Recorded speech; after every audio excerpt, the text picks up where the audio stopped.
Good evening, everybody, and welcome to our Facebook Live here at Breast Cancer Now. Tonight, we're going to be exploring the topic of cancer support in and around pregnancy. So, quite an emotive topic, and we'll come on to the support that we're surrounding that today. And it's my absolute pleasure that I'll be joined by Pete from Mummy Star, which is an organisation that we at Breast Cancer Now work quite closely with. So, as always, if you have any questions, please do pop them in the Q&A box, and we'll try and answer as many as we can tonight. We have had some questions in already, so we'll work through those. Any questions we don't get round to answering tonight, we will send a written reply, but that may not be till next week, so do bear with us.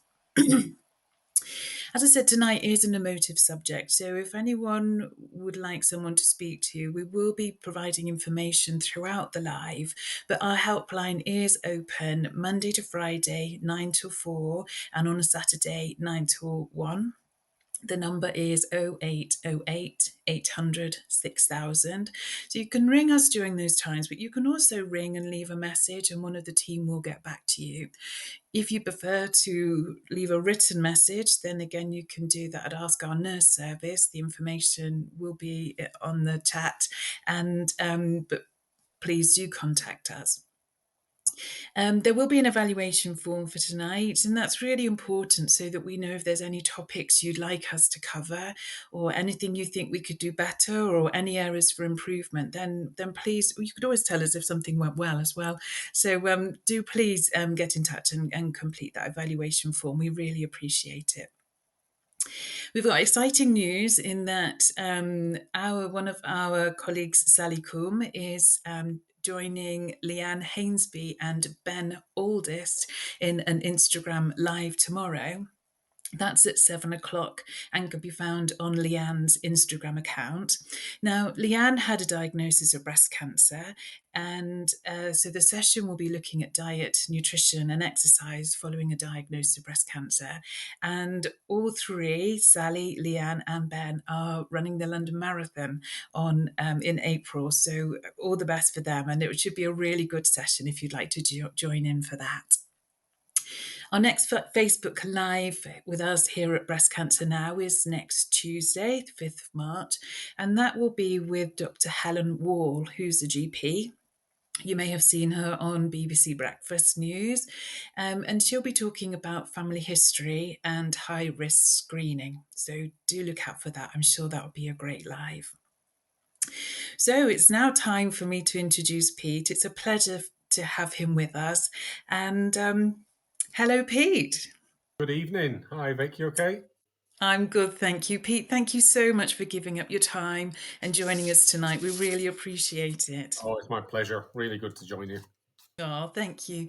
So, Pete, I wondered if we might start by how did Mummy Star come about? Of course. So, Mummy Star has been in existence now since 2013, and it came about as a result of, I guess, conversations around the lack of apparent support that was out there for somebody diagnosed with any form of cancer at any stage during pregnancy or postnatally. And it stemmed from an experience that myself and my late wife sadly had in 2012, where we received a breast cancer diagnosis midway through our second pregnancy, and she was able to proceed with treatment during pregnancy. She gave birth to a healthy baby boy, but sadly, as is the case, we you know, a lot of the time, sadly, the cancer spread to the lining of her brain, and she passed away when our little boy was just 10 weeks old. Now, when we got, I guess, past and started to evolve through that grief process, it was still that idea of why there hadn't been something specific to cater for and support families who, like us, were diagnosed, either during pregnancy or just, equally if somebody was diagnosed postnatally. And so the idea for Mummy Star stemmed from that, and a chance conversation with a few other women who had been through a similar diagnosis just by chance in quite close geography to ourselves. And from there, a quick conversation turned into a bit of a snowball, really, as to what the charity very quickly evolved into, which was a support mechanism for people diagnosed in a quite unusual scenario, which is incredibly isolating at a time when families should, in most cases, be very celebratory, in a very celebratory, mood as they go through pregnancy or welcome a new child to the family. Mm. And Pete, may I ask you, what was your wife's name? Maya. Maya. So a huge thing for you and Maya to go through together as a family, and like you say, often at a time where you anticipate joy and happiness. So it must have been a huge shock for you as a Yeah, family. it was, because I think it's not, cancer in pregnancy isn't the story that you hear commonly. We obviously are, we're always very thankful to people out there who share their experiences of having, been diagnosed with breast cancer at various different times in life. But the story that you didn't routinely hear was, well, what happens if it occurs in pregnancy or postnatally, and what does that mean for advancing pregnancy, first and foremost, in terms of the questions that came up for us about, can you continue with the pregnancy, can you be treated during pregnancy? Which, granted, we know we know now as an organisation, the information out there is more widely available, that there are more options than you would think. But back then, when you've never come across it before, every fear that you can imagine goes through you. And it only heightens, given from our experience, the importance of where really good, clear communication and very timely communication makes a real difference to a family in terms of alleviating a lot of Yeah. those fears, as thankfully we were able to be provided with by our teams. But there was the recognition within that not every family would potentially benefit from the same, as as the two of us did at that time. Yeah. And I'm sorry that Mia's story is, that she got secondary breast cancer so quickly after the birth of your son. But Pete, many people are, well, first of all, breast cancer in pregnancy is not common.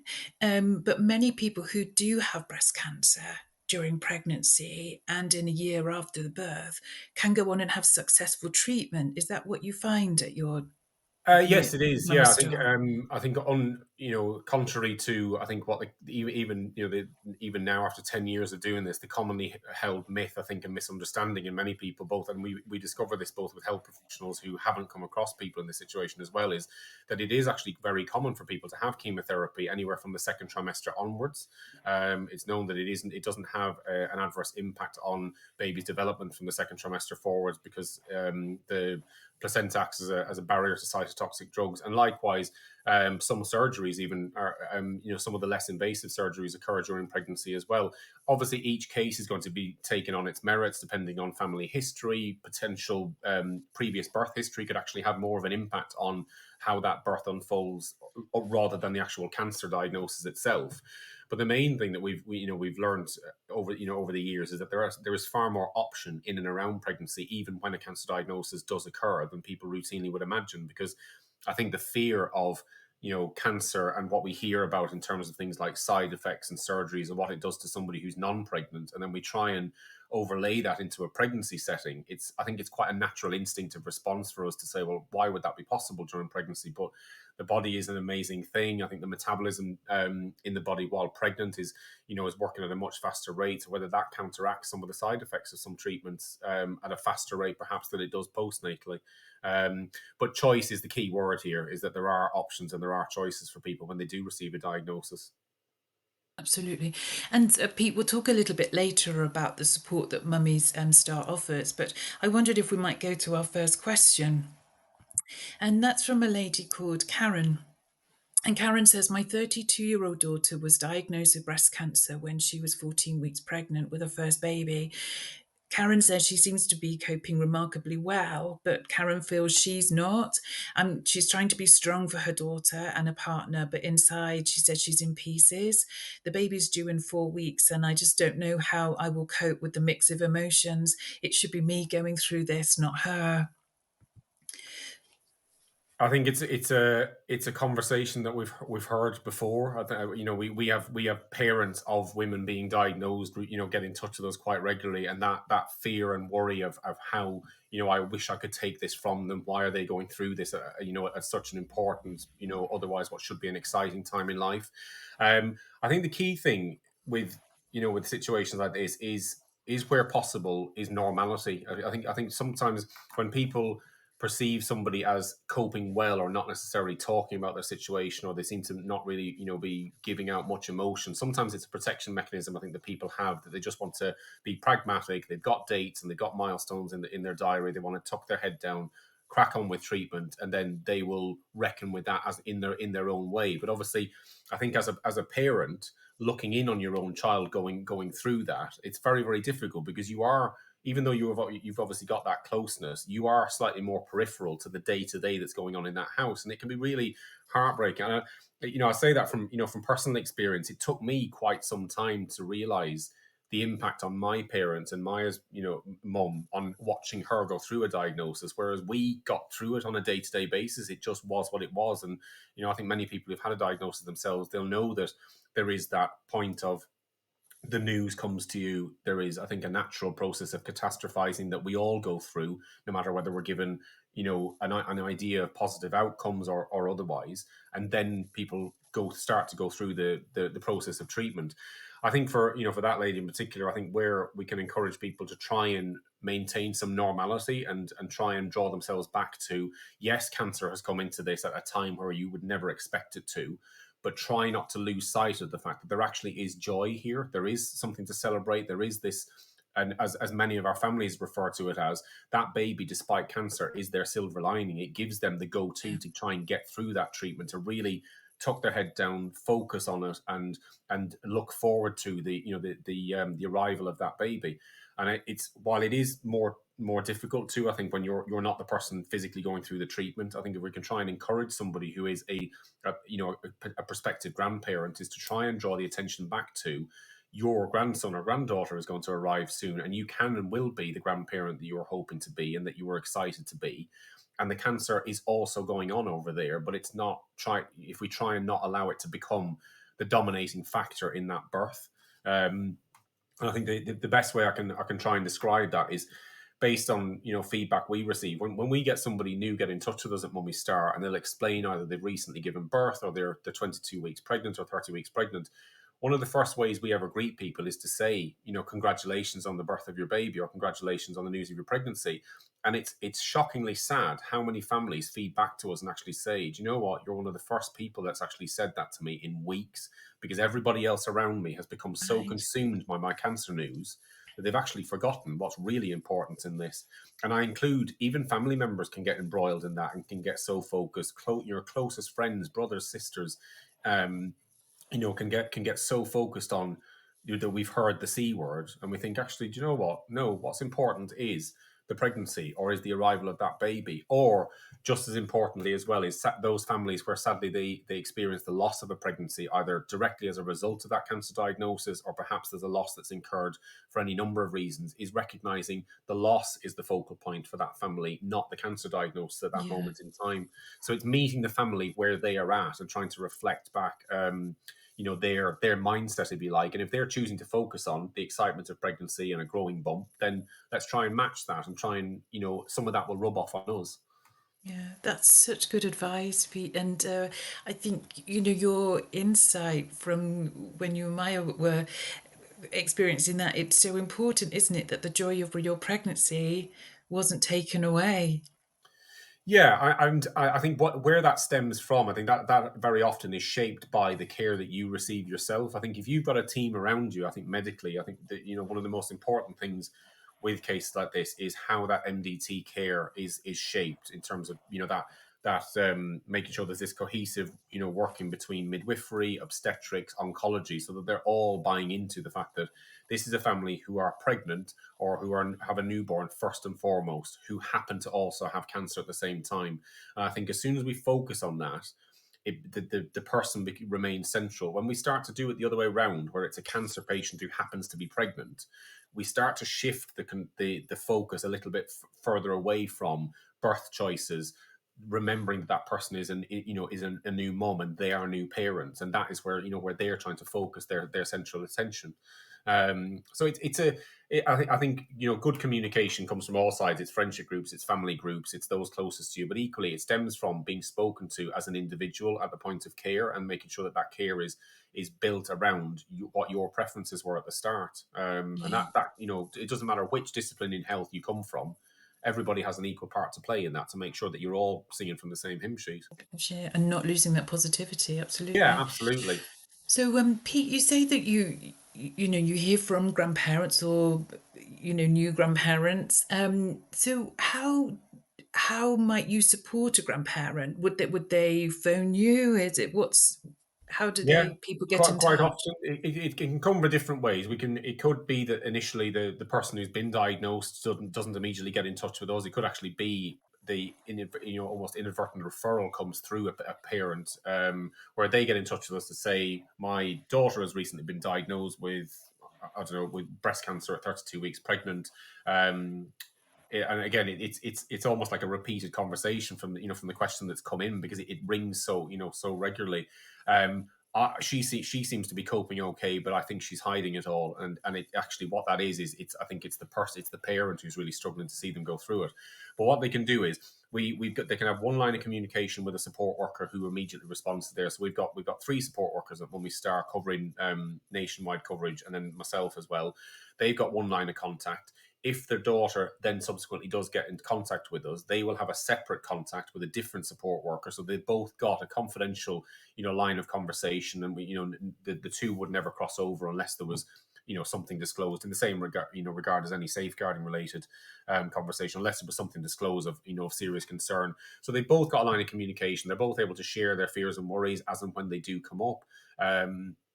But equally, it's important to be able to give them that outlet, to recognize that, just because they're not the person physically going through the treatment or the surgery or the day-to-day rigor of the news of that cancer diagnosis, it doesn't alleviate that their worries are different and are just as important.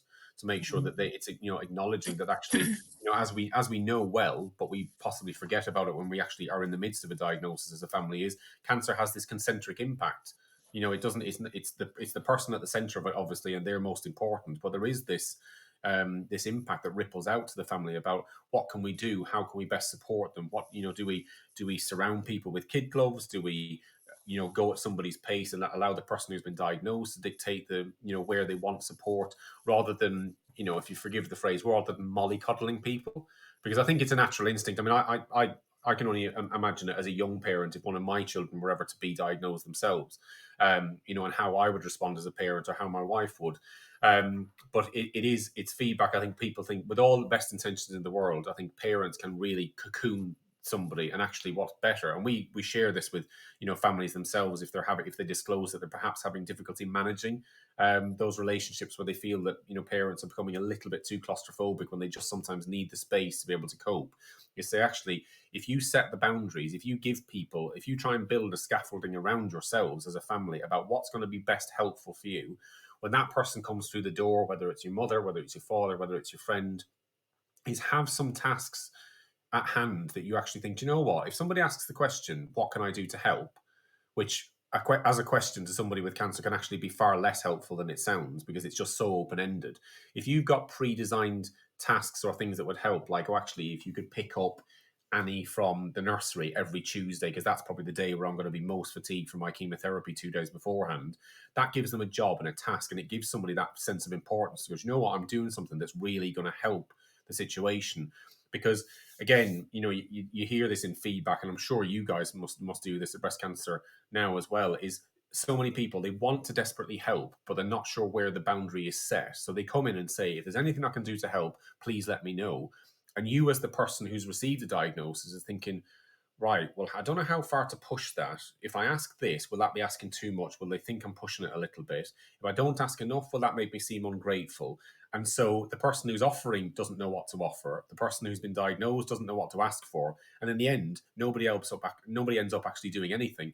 Whereas if there's Yeah, a list of kind of tasks that you've written down, you guys you and your partner have sat down and said, you know what, when people start to ask, yeah, it would be really helpful to have a nursery run sorted, swimming club on a Tuesday. We don't want the kids to stop doing that just because I've been diagnosed. If somebody else can take them, etc., etc., and it just starts to make it a lot easier for all parties to be able to know. And parents are no different from that. A practical task is really helpful, as opposed to somebody fussing around and not, because they don't really know what best to do. And actually, if they're given something really practical, think, do you know what, I can see the benefit of this. I can see the yeah. relief.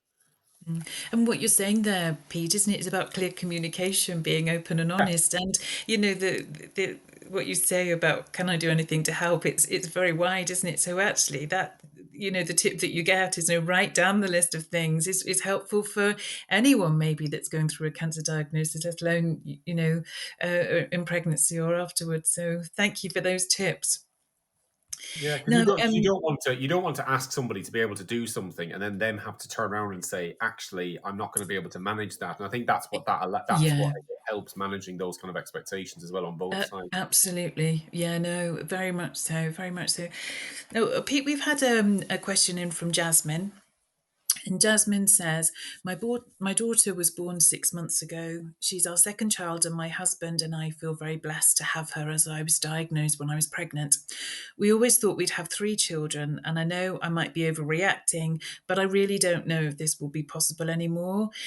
I feel guilty because I'm so grateful to have two children and to have successful treatment for breast cancer, but I also feel so angry that the prospect of another child might be out the window.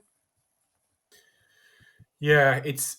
I think this is one of those areas within cancer treatment across the board, no matter what type of cancer you've had. I think where there is this almost an expectation that if you go through treatment and you get your news and you've been fortunate enough to have a child or children already, if that is then taken away as a result of treatment, there should be almost this gratitude that you should have because you came through treatment. And what it does totally ignore is the fact that why should somebody feel eternally grateful because they had two children when they want three? Why should they not feel an anger or a disappointment or actually a grief towards the fact that that choice of future fertility and future conception has actually potentially been taken away from them as a result of it? And I think this is one of those areas where when there's so many post treatment issues that come up but go under the radar in terms of being under resourced or under recognized.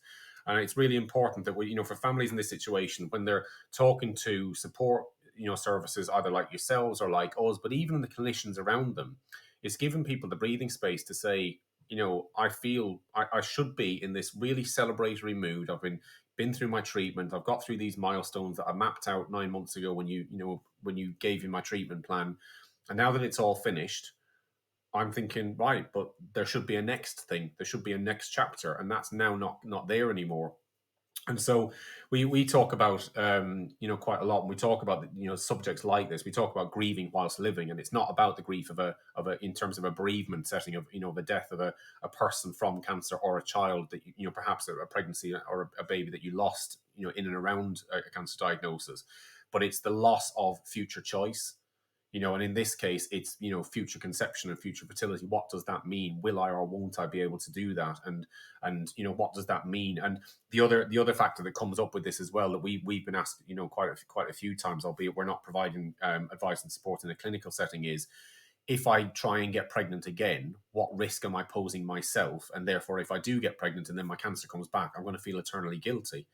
And there's a lot of counselling that's required around those kind of decisions. And I think with breast cancer, particularly, we know, for example, that if somebody is on tamoxifen, they're strongly advised that conception is not advisable while somebody is on tamoxifen. And if somebody chooses to stop their taking that treatment to try and conceive again, they're made fully aware of the potential risks that are associated with that. But again, there is these gambles that people are almost pushed into a situation to want to take. If you imagine somebody, whether somebody is 41 or 31 or 21, and suddenly being told, well, you've had a child already, but the chances are not there anymore, and that potential chance for future fertility starts to become removed because you get pushed into the menopause as a result of a cancer treatment that you've had. And it's all those things. Should I be having these conversations at the age that I am? Are these not things that I shouldn't have had to contemplate until I am 10 years older than I am now? So the emotional need and the grief as well that comes not just with the loss of potential future fertility, but also the sense of self and the sense of identity that you had. You may wanted to be a parent of 3 or 4 children, and you know what? Why shouldn't you have had that choice? Why should you? And it comes back to I think sometimes it's a narrative that is out there. I think when people do go through cancer, whether they recover from cancer and they have no evidence of disease, or for those people who are living with cancer, but potentially still want to conceive and are made aware of the potential risks, but they want a potential another child to be the legacy of them if ultimately they know that sadly they won't survive long term. So it's all about validity and making sure that somebody in that situation is given the space and time to air what that feels like, rather than them airing it, but it being dumbed down as, yeah, but you know what? At least you're okay, though. It's like, yeah, but the long term impact. And, we've seen this with families, sadly, where they've had to perhaps they may have had a child or more than one child already, and then their diagnosis has happened at such an early gestation that they've actually had serious risk of whether they continue the pregnancy or not. That the risk that would pose of them not commencing treatment, could see that cancer spread. So they've ended up making a decision reluctantly to end that pregnancy early as a result of the treatment.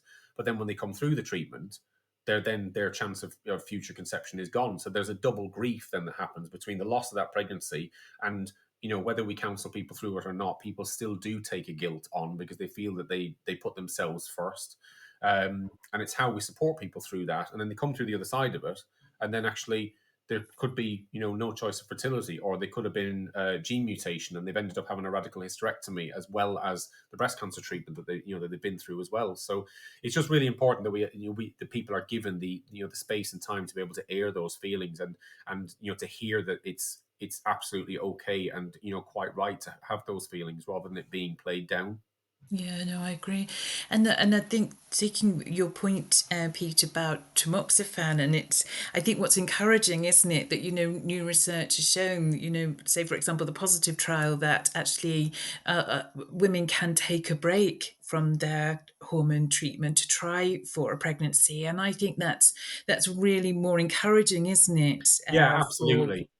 younger women. And also, Pete, we know that people do go on and have a successful pregnancy after breast cancer. So I guess it's never giving up that hope as well, is what you're saying as well, isn't it? About it's identifying all the sorts of emotions that comes with this. Yeah, but it starts with choice, and it starts with making sure that people are aware of the open book right at the start, and says, even if your cancer journey starts at one point, and there's potentially 3 or 4 different outcomes in terms of types of treatment, surgery, longer term outcomes. It's making people aware that just because this has happened, it doesn't mean that it should rule out all of these. But I think this Absolutely. is where it goes back to a point I was talking through right at the beginning, is where there's been a lack of experience of supporting families in this situation, that then transfers into a lack of options post treatment or post cancer, in terms of, well, what do you want? Well, what can we do to make sure that we empower you to be able to do that as much as possible? So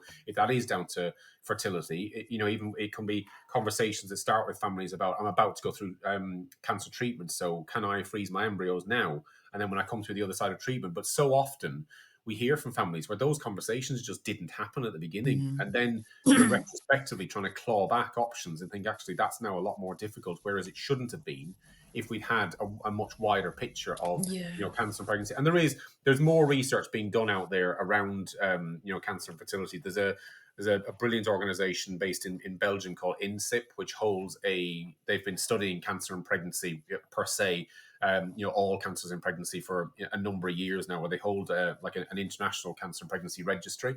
But a lot of their work now is going into not just the impact of treatment, in or around pregnancy, but also future fertility impact and options for families as well. So there is work being done out there, but it's making sure that message gets spread. And at Breast Cancer Now, that's something that we're very very aware of, and our health information leaflets, we have one on fertility and breast cancer, and also many web pages as well, together with our information on younger women with breast cancer. And actually, like you say, Pete, the importance that if a lady was to be pregnant, or even before a pregnancy, to consider fertility options. Yeah. So yeah, we need to keep that message going strong, don't we?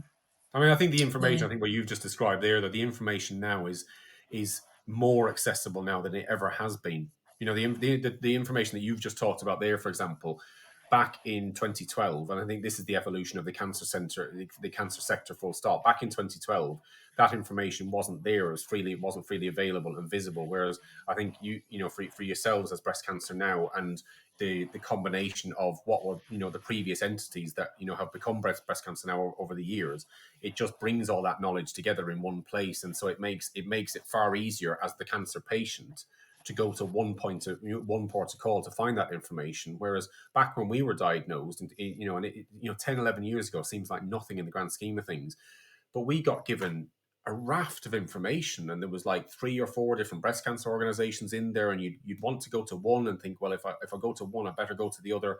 Whereas it's much more streamlined now, and I think that is to the benefit of patients across the board, to say, if I have this type of cancer, I know that's my port to call. Yeah, And if I've absolutely. got diagnosis in pregnancy, then I'll go to Mummy Star, and I'll also avail of the specialist cancer support charity that is for that cancer, rather Yeah. than having. I think sometimes the charity sector is an amazing place, but I think sometimes there's so much choice, it can actually be quite overwhelming at the point of diagnosis, where you think, where do I go first to find the Yeah. information that I really need? Yeah.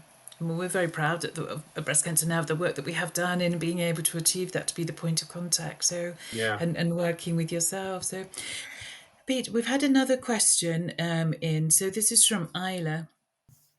Isla says, I was diagnosed with breast cancer when my son was 6 weeks old. It was such a shock. Before I was pregnant and during my pregnancy, my husband and I had a really good sex life, but now my libido is in my boots and I'm just not interested in sex anymore. I'm not even bothered about being intimate with him. This is causing a real strain on our relationship. And Isla's asking, am I the only one who feels like this? Pete, is that something you hear about? Yeah, it's a really common question, and I think it goes back to partially what we were talking about within the last conversation of when somebody goes through their diagnosis and their treatment, and when that treatment plan is finished. This is another one of those things that can be a huge part of anybody's identity, but because you've come through treatment, you're therefore, well, do you know what, you should be happy now and on your merry way. But these things don't return to normal, and there's impacts both from a physical side, from a psychological side, from a social side as well, in terms of overall impact, expectation, and sense of self and identity. In terms of, I mean, there is a wide range of support mechanisms out there now around sex and intimacy, but I think where the starting point is that we need to recognize far better and far earlier that sex is a major part of so many people's identity, and to just take it away because it's simply it's not comfortable anymore, and just saying to people, right, well, it's just the way it is. It's not good enough to just not have an answer for people. It's signposting, recognizing, advising people at the start when they finish treatment to say, okay, this is what you need to be aware of. And menopause kind of comes into this conversation quite significantly as well. Is when you are released from care, when you do get that news, is or even when you're being treated for cancer on an ongoing basis because you're incurable, is to say, these are the symptoms that you may experience. These are based on patient advocacy and people actually talking and sharing these stories, and making sure people are plugged into where they can get that support as early as possible. And I think there's 3 different ways to start this conversation. Again, I would sort of mention it. Liz Reardon and a lot of the work that she's done around this in terms of helping open that conversation up about sex and intimacy, is there is the starting point of intimacy and what that means, because it's going to mean so many different things to so many different people. Intimacy to one person will be just the comfort of being able to be hugged and held on the sofa, and just because people could be suffering from long-term side effects, they could be very achy, they could be suffering from in terms of menopause, hot flushes, and numerous other symptoms. They just might not physically be comfortable in an embrace anymore. So I think before we almost get to libido, we've got to start with what intimacy looks like and the different ways that can look. I think when we then get that to a next point of somebody wanting to explore or wanting to have the conversation around what does that now look like, there's numerous different things we've got to take into account, which is, to name but a few, there's tenderness, scarring, body confidence, sort of sense of self and well-being, vaginal dryness. There's so many different aspects to this. I think you won't wrap it up in just this session that we've got here, but it's knowing then that actually do you know what? You shouldn't just have to put up with this. There are places to go to be able to, to get that support. There are ways of, of easing some of the discomfort, about starting to, gravitate through various stages to the point that actually, you know what, for some people, penetrative sex probably might not be something that they're wanting to even, sort of go anywhere near at the moment. But it's about that comfort in touch and kissing and just getting comfortable with your own body, again, and how that feels. And it's a gradual process. But again, I think counselling with this is absolutely key. Is to give people the breathing. I talked about it quite a few times, but it's giving people the breathing space to actually be heard, and somebody to reflect back to them and say, "Do you know what? Yeah, you're not the only person that does feel like that." Because reducing isolation with this is so key, and especially in a pregnancy and postnatal context as well, because you have this comes in as a result of pregnancy, anyway, and then you've got it, coming in as a result of cancer treatment and surgery. There could be physical impact, longer term in terms of the type of treatment that person has had as well. So there's numerous different, ways this creeps in. I'm by no means an expert, in terms of sort of how to best advise somebody about this, but I think it's about the recognition of the fact that this is an issue, and making people know that there are options out there for them, and making sure the signposting is really timely, rather than somebody waiting and going off into the distance and then suddenly realizing this is an issue, and then having to try and get back in touch with services to find out where best to go. It's mentioning it at the start. In the same way we should be advising somebody when they have those appointments post cancer treatment and surgery, is these are the symptoms to be on the lookout for. In case you feel any of these, get back in touch with us straight away. You need to be aware that menopause symptoms could be a potential onset as a result of the cancer treatment that you've had. Be aware that when it comes to sex and intimacy, these are effects that you could find, and you could start to suffer from these, and that there are options. It's all Yeah. about options and communication. It surrounds and should surround absolutely everything. Yeah, absolutely. And I think, Pete, sex intimacy used to be a taboo subject, didn't it? But I Yeah, think now, as a society, we're getting much better at talking about it. And I know at Breast Cancer Now, we have got specific publications on sex and intimacy following a breast cancer diagnosis. And there's some, and on our web pages as well. And there's some really just good tips in there. And everything that you said, intimacy and sex are quite different things, aren't mm, they? But it's about being able to talk about it, and people know that these symptoms do exist, and it's not them going mad.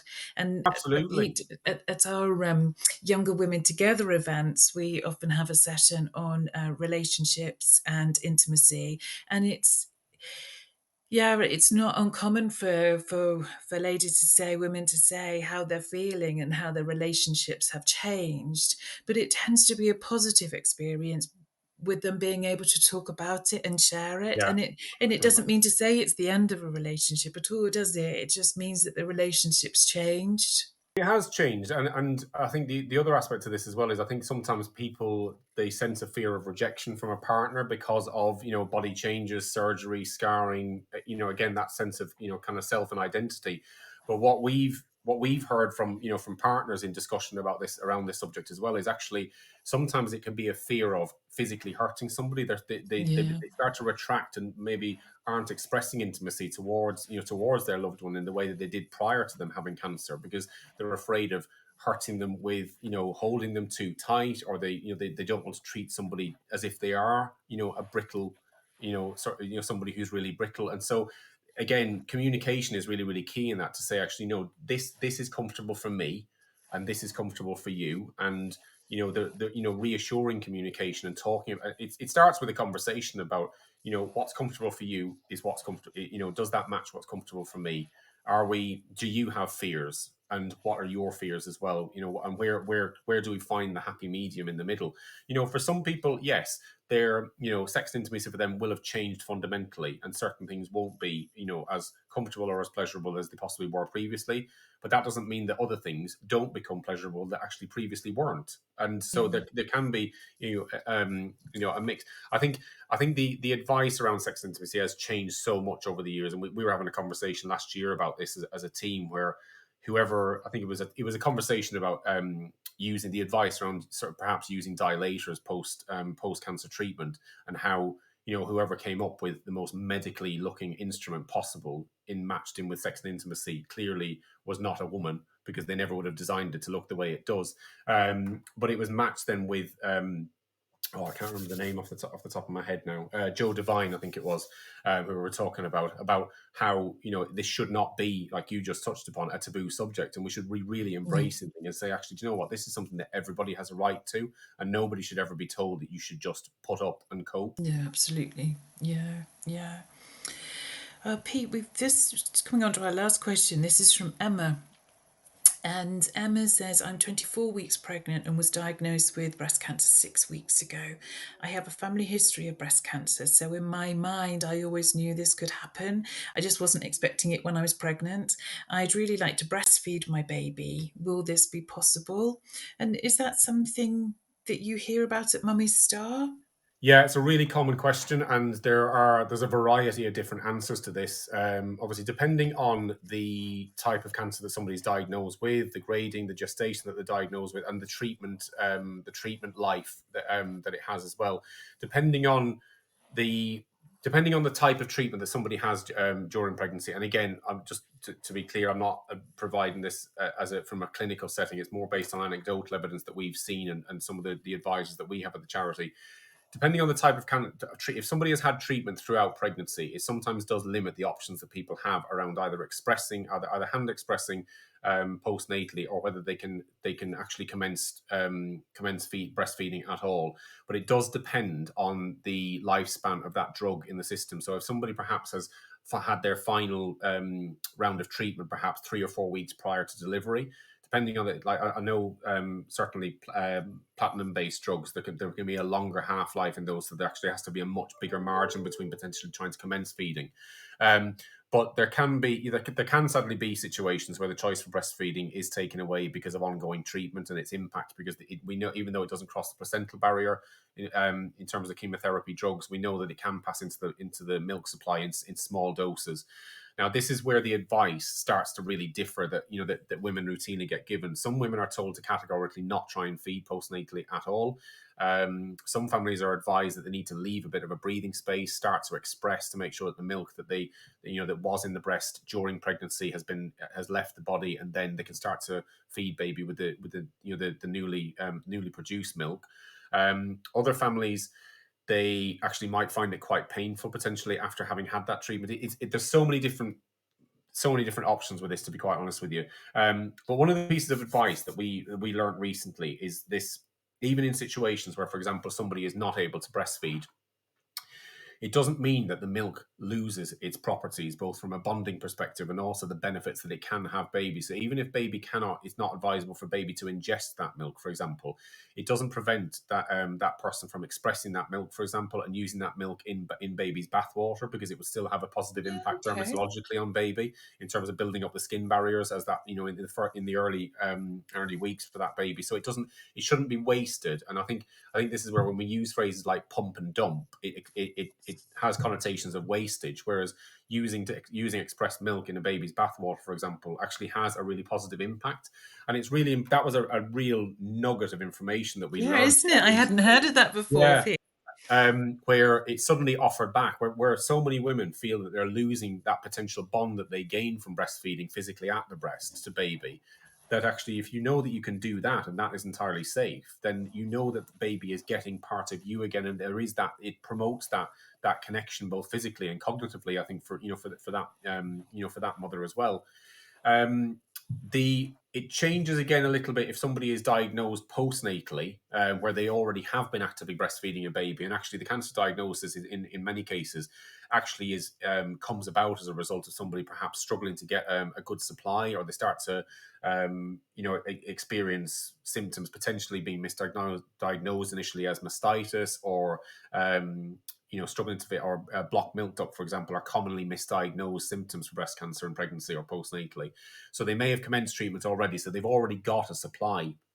So if they then suddenly have to cease their feeding, or they have to take a suppressant, this is where the advice starts to really differ as to whether they can just continue to express until they've stopped treatment, or can they express for 2 weeks while on treatment, and on the third week they can actually start to feed baby again from the breast.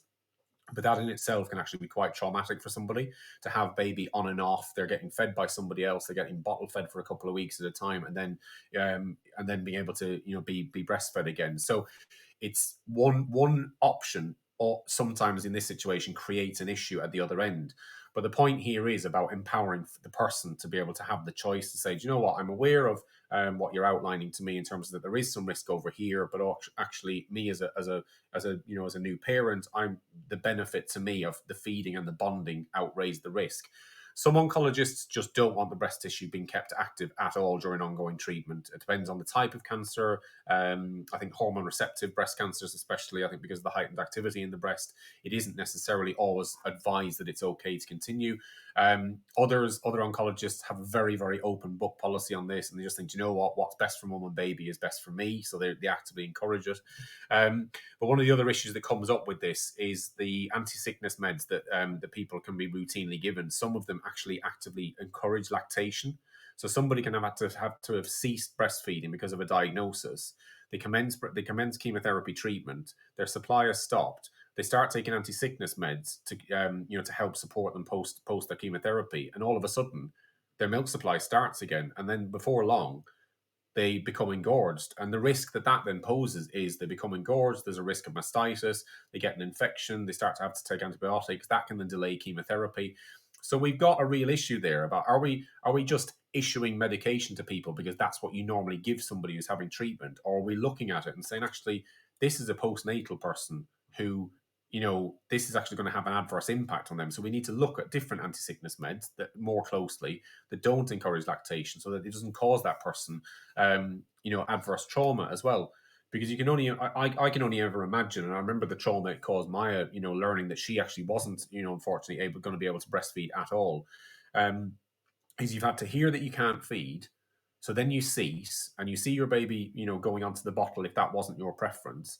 And then all of a sudden, when you've just got your head around that hasn't going to happen, you suddenly start to feel the letdown of breast milk again, and you feel the where that naturally should take you as a new mother, and then you realize that's actually now going to cause you problems rather than it being a really, really positive experience.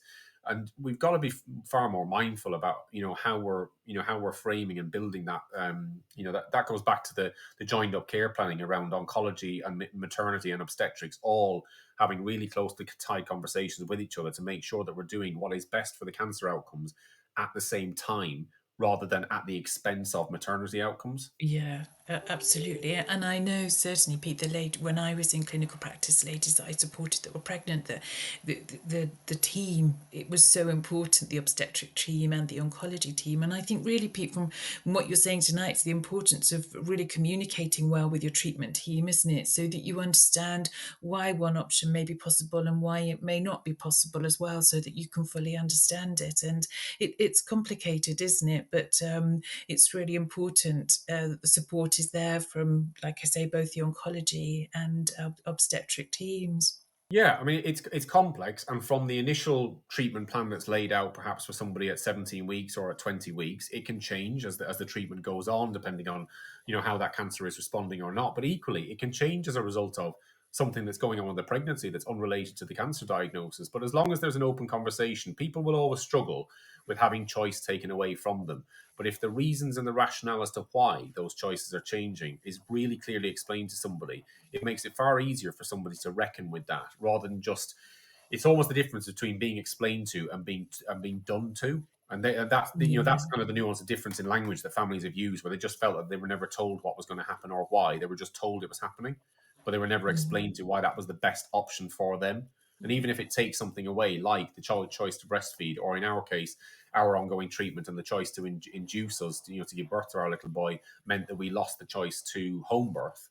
We realized that actually the most important thing here was protecting her life for as long as possible. So that made sense to us, as opposed to just being told, you've got cancer and pregnancy. Oh, God, no, absolutely no home births. That's not true. People do home birth with cancer diagnosis. We've had loads of families doing it. So that's when I talk about, options should not get cleanly swiped off a table purely because somebody gets a diagnosis. All options should remain on the table until such a point where clinically there is an adverse risk to the person, or something changes and the treatment plan has to fundamentally alter. Yeah, absolutely, Pete. And I think really what I'm hearing tonight is communication is so important, having an open mind and trying to regain a sense of positivity and hope. And I think we've heard that through all the stories and the that you've shared with us. And thank you to the questions as well, because they've really heightened well the issues around pregnancy and breast cancer and in a year after birth, and also the support that Mummy Star can give people and their families. And also at Breast Cancer Now, we have information booklets on pregnancy and following birth, and also breastfeeding. So, like you say, it's so important that that knowledge is there, isn't it, to give people choices. So, I just want to Absolutely. say thank you. It's been a Thank you, Pete, pleasure. so We're much. really, really good to talk through, and I think those questions have highlighted such a wide range of different situations that can occur under what is sometimes seen as one banner, which is cancer and pregnancy. Is this? And those questions have highlighted the wide range of experiences people do go through. Absolutely, absolutely. And it's good to know that you at Mummy Star are there to support people in such circumstances, as are we at Breast Cancer Now with our helpline. So please, I know it's been quite an emotional session, hasn't it, Pete?